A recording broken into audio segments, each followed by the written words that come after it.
নমস্কার বন্ধুরা, আজ আবার একটা রেসিপি আপনাদের সামনে শেয়ার করতে চলেছি।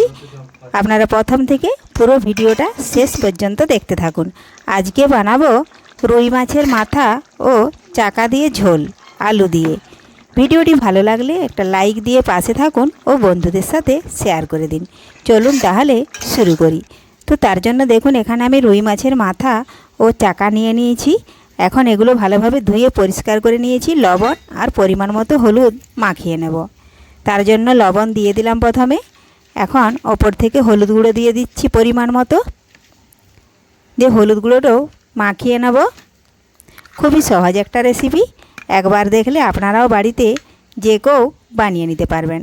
তো দেখুন বন্ধুরা, লবণ হলুদ মাখিয়ে নিয়েছি মাথা ও চাকা।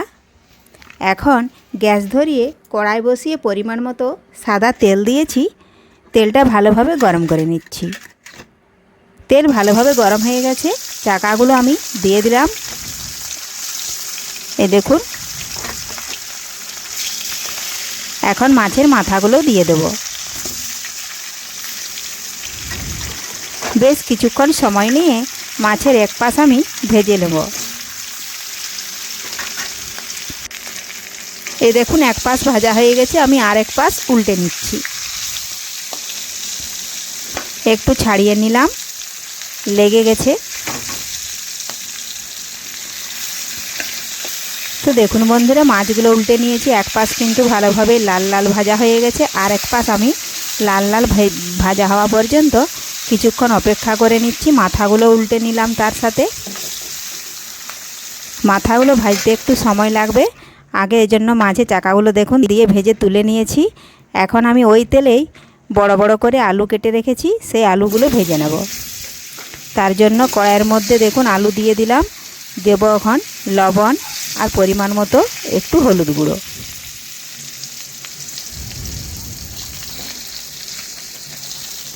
হলুদ গুঁড়ো দেওয়ার পরে নাড়াচাড়া করে একটু আলুর সাথে মিশিয়ে নেব।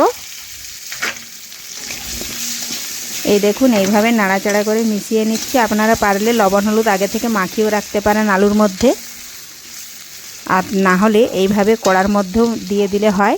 তো দেখুন, এক পাশ একটু নাড়াচাড়া করে আর এক পাশ দেখুন আলুগুলো একটু ভেজে নিয়েছি। যে পাশটা হয় না সে পাশটা এইভাবে একটু উল্টে দিচ্ছি।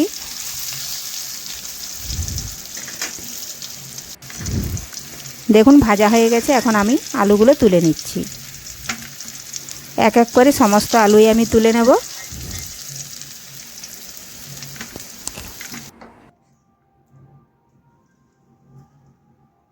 আলুগুলো তুলে নেওয়ার পরে ওই যেটুকু তেল আছে তার সাথে আমি আবারও কিছুটা তেল দিয়ে দিয়েছিলাম। দেখুন, ফোড়নে দিয়ে দিলাম জিরে ও 5 ফোড়ন। এখন আদা, জিরে, গোলমরিচ, রসুন, পেঁয়াজ বাটা, হলুদ গুঁড়ো, লঙ্কা গুঁড়ো সব একসাথে দিয়ে দিয়েছি। আর এই দেখুন, তেলের মধ্যে দিয়ে আমি একটু নাড়াচাড়া করে একটু মশলাটা ভেজে নিচ্ছি।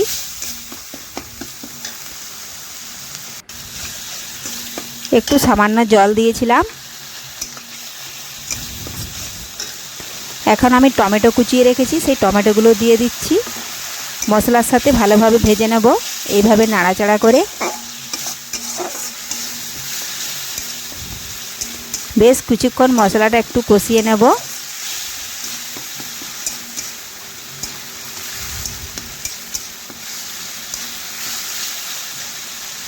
তো দেখুন বন্ধুরা, মশলা কষানো হয়ে গেছে। স্বাদ মতো দিয়ে দিচ্ছি লবণ।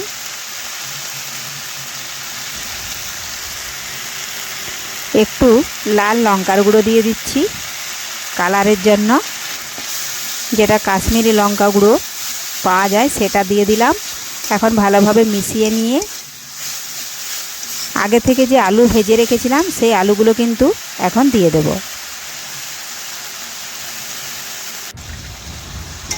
এই দেখুন বন্ধুরা, আলু দিয়ে দিয়েছি। এখন আলু ও মশলার সাথে আবারও একটু রান্না করে নিচ্ছি। তেল ছেড়ে যাওয়া অবধি একটু রান্না করে নিচ্ছি। দেখুন, তেল ছাড়তে শুরু করেছে। এখন আমি ঝোলের জন্য পরিমাণ মতো জল দিয়ে দেব। এইভাবে আপনারাও বাড়িতে খুব সহজেই রুই মাছের মাথা আর চাকা দিয়ে ঝোল বানিয়ে নিতে পারবেন খুব সহজেই।